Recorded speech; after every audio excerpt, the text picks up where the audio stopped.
Hello everyone, কেমন আছো? আশা করি ভালো আছো। আমরাও সবাই ভালো আছি। তা ভিডিওটাকে লাইক কমেন্ট শেয়ার করতে ভুলবে না, আর অনেক অনেক ভালোবাসা দিও। আমিও অনেক অনেক তোমাদের ভালোবাসা দেবো। তা ব্লগটা এখান থেকেই শুরু করে দিলাম। তা দেখো, আমি বানাচ্ছি আজকের চিকেন কাবলি চানা দিয়ে একটা তরকারি, আর করছি পরোটা। তা কিভাবে আমি কি রান্না বান্না করি, কিভাবে কি পদ্ধতিতে করি, তা সেইটাই তোমাদের সাথে শেয়ার করব। অনেকজন তো ভাবেই যে আমি হয়তো রান্না করতেই পারি না।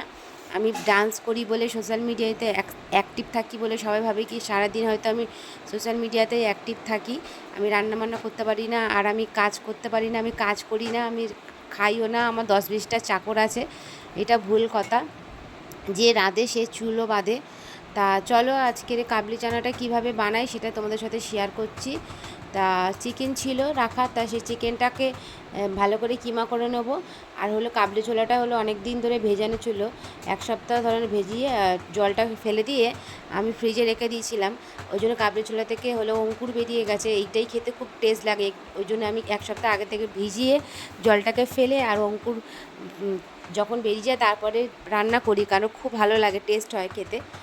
আর এইদিকে দেখো চিকেনটা কেটে নিচ্ছি। আর ওইদিকে হলো দুটো বড় বড় পেঁয়াজ আর দুটো বড় বড় টমেটো কেটে নিলাম, কারণ হলে এই কাবলি ছোলাতে একটু বেশি করে পেঁয়াজ আর টমেটোটা লাগে। তাই এদিকে মাংসটা কেটে নিব, আর এদিকে বসিয়ে দেবো কাবলি চানাটা। তাই এখানে দেখো একটু জল দেবো প্রেশারে পরিমাণ মতো, আর দিয়ে দেবো একটু নুন, দিয়ে কাবলি চানাটা একটু সিদ্ধ করবো। যেহেতু কাবলি চানাটা অনেক দিন ধরেই ভেজানোই আছে, এটা মোটামুটি বেশি সিটি মারতে হবে না, 2-3টে সিটি পড়লেই মোটামুটি সিদ্ধ হয়ে যাবে। আর এই দিকে দেখো আমি দুখানা বড় বড় করে পেঁয়াজ আর বড় বড় করে টমেটো কেটে রেখেছি, কারণ হলো এটাতে মিক্সিতে দেবো তাই। তা মিক্সিতে দেখো দিয়ে দিলাম আদা রসুনের পেস্ট, আমি আগের থেকেই করে রেখে দিই ফ্রিজে। তা আদা রসুনের পেস্ট দিলাম, আদা রসুনের সঙ্গে কাঁচা লঙ্কাটাও ছিল, আর হলো ওই টমেটো আর পেঁয়াজটাকে দেবো, দিয়ে ওদিকে পেস্টটা করে নেবো। আর এইদিকে যতক্ষণ ওইদিকে কাজ হচ্ছে, আর এদিকে আমি ময়দাটা মেখে নিলাম, আটা ময়দা মিক্স করে ভালো করে মেখে নিলাম। মেখে নিয়ে এবারে পরোটার জন্য তাদের করে লেচিগুলো কেটে নেব।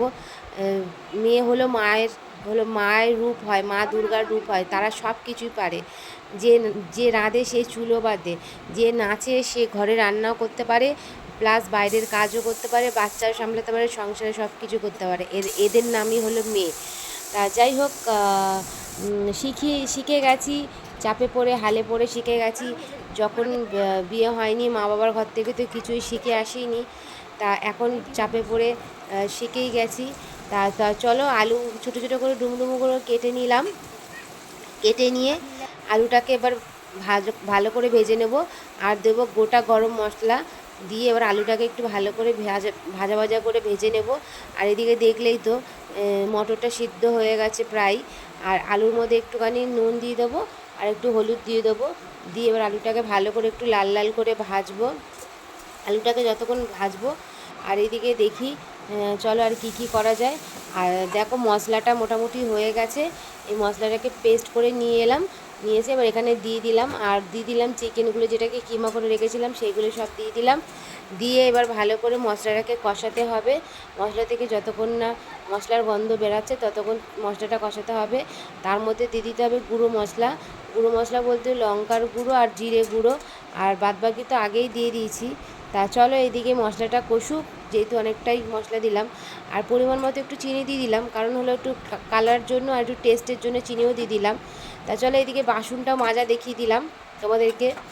জানি কেউ দেখায় না, বাট আমি দেখিয়ে দিলাম, কারণ সবাই ভাবে হয়তো আমি কাজই করি না, রান্না করি, মানে খাইও না, কোনো কাজও করি না, সারাদিন ধেই ধেই করে নেচে বেড়াই। তাই জন্য সবাইকে দেখিয়ে দিলাম যে আমি নাচও করতে পারি, রান্নাও করতে পারি, আর কাজও করতে পারি। আর আমার ঘরের কাজ বলতে সত্যি কথা বলতে আমিই করি, কারণ হলে আমার তো আর কাজের লোক নেই, আমার নিজেকেই করতে হয়, সমস্ত কিছুই আমাকে করতে হয়, রান্না থেকে ঘরের সমস্ত কাজ, প্লাস হলো সোশ্যাল মিডিয়ায় যে এতটা অ্যাক্টিভ থাকি, ভিডিও বলো পোস্ট বলো সব কিছুই আমার এই একার হাতেই করা হয়। তা যাই হোক, এদিকে দিয়ে দিলাম চানা মশলাটা হলো একটা গোটা প্যাকেট ছিল, সেটা পুরোটাই দিয়ে দেবো। দিয়ে আর ভালো করে মশলাটা কষাতে দেখবে মশলাটা যখন একটুখানি মশলার যে গন্ধটা ছেড়ে যাবে, আর একটু মশলাটা আবার ঢাকা দিয়ে একটু ভালো করে কষিয়ে নেব, যতক্ষণ না তেল ছাড়ছে মশলা থেকে ততক্ষণ ভালো করে কষিয়ে নেব, কারণ হলো অনেকটাই মশলা ছিল তো, ভালো করে না মশলা কষালে হবে না। তা এদিকে সিদ্ধ করা যে মটরগুলো ছিল চানা মটরগুলো সেগুলো দিয়ে দিলাম, দিয়ে আবার একটু ভালো করে কষাবো। ভালো করে কষাতে কষাতে যখন তেলটা ছেড়ে যাবে আবার পরিমাণ মতো জল দিয়ে দেবো। বেশি জল দেবো না, কারণ হলো যেহেতু মটরটা আগের থেকে আমার সিদ্ধ করা আছে, ওই জন্য বেশি জল না দিলেও চলবে। দিয়ে এবার ঢাকাটা দিয়ে দেবো, দিয়ে এবার আবার যখন তুলবো ঢাকাটা দেখবো যে আলুটা সিদ্ধ হয়েছে কি না। এবার আলুটা সিদ্ধ হয়ে গেলে মোটামুটি আগে থেকে কেটে রেখেছিলাম আমি ধনেপাতা, তা সেই ধনেপাতাটা দিয়ে দেবো। দিয়ে আর এদিকে নামিয়ে নেবো, নামিয়ে নিয়ে এদিকে চাটুটা বসিয়ে দিলাম।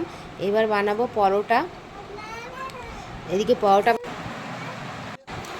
চলো পরোটার রুটিগুলো এক এক করে বেলে নেব, আর এদিকে বেলে নিয়ে তারপরে সেঁকে নেব। আমি পরোটাগুলো কী করি বলো তো, মানে একসাথে 3-4টে করে পরোটা একসাথে দিয়ে ভালো করে ভাজি।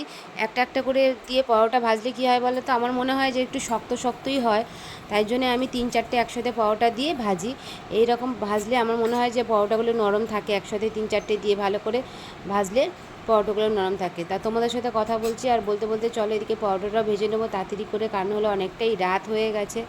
যখন আমি ভিডিওটা করি তখন অনেকটাই রাত হয়ে গেছে, তাও বাজে 10:30।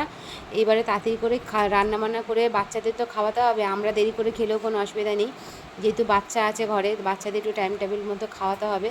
আর এদিকে আমাকে রান্না করে সমস্ত কিছু রেডি করে নিয়ে তারপরে সেরে নিয়ে বসতে হবে। আর কালকেরে যেহেতু আমার সকালবেলা অনেকটাই কাজ আছে, সকালবেলা ছেলের স্কুল আছে, উঠতে হবে আমাদেরকে। আর আমি কি বলো তো, সব রান্নাবান্না করে গ্যাস পরিষ্কার করে বাসনপত্র মেজে ঘরে যা পরিষ্কার থাকে, যেখানে যা ছড়ানো ছেটানো থাকে সব কিছু গুছিয়ে গাছিয়ে নিয়ে শুই। সবাই বলে যে রাত্রিবেলা নাকি ওরকম নোংরা রাখতে নেই, তাই সব একটু গুছিয়ে গাছিয়ে নিয়ে শুই। একটু লেট হয় আমার শুতে, প্রায় হলো 1টার মতো বেজে যায় সমস্ত কাজবাজ করতে। তারপরে তো আমি নিজের জন্য একটু টাইম দিই, শুয়ে শুয়ে একটু ফোন ঘাঁটি, এডিটিং করি, অনেক কিছুই করি। তারপরে এডিটিং করি, ভিডিও দেখি, ভিডিও শেয়ার করি, এইগুলো করতে করতেই টাইমটা চলে যায়। আর দেখো এদিকে আমার ছোটো ছেলেটা যখনই ক্যামেরাটা অন করব ওর বদমাশি শুরু। বাচ্চা না কি করবে, ও ভাবে কি যে সারাদিন ক্যামেরা অন করে আমার মা কি করে, তাই ওকে বলি যে আমি ভিডিও করি, তখনই বলে হাই গাইস হাই গাইস। তা চলে এই বলতে বলতে আমাদের খাবার দাবার রেডি হয়ে গেছে, এবার আমরা বসে যাব খেতে, আর খেয়ে নেব। আর দেখো আমি পরোটা আর ঘুগনিটা কেমন করেছি কমেন্ট করে অবশ্যই জানিও। তারপরে মনে পড়লো যে শসা আর পেঁয়াজ কাটতে হবে, তারপর উঠে আবার গিয়ে শসা আর পেঁয়াজ কেটে নিলাম, কেটে নিয়ে এবার খাবো আমরা সবাই মিলে। আর ভিডিওটা তারপরে এখানেই আমরা শেষ করব। আর ভিডিও থেকে লাইক কমেন্ট শেয়ার করতে ভুলবে না, আর অনেক অনেক ভালোবাসা দেবে, আর পাশে থাকবে। আমরাও অনেক অনেক অনেক ভালোবাসা আমার কাছ থেকেও পাবে। আর তার জন্য আমার ভিডিওতে এসে কমেন্ট করতে হবে, তাহলেই আমি তোমাদের কাছে যেতে পারবো। তা ভিডিওটি এখানে শেষ করছি।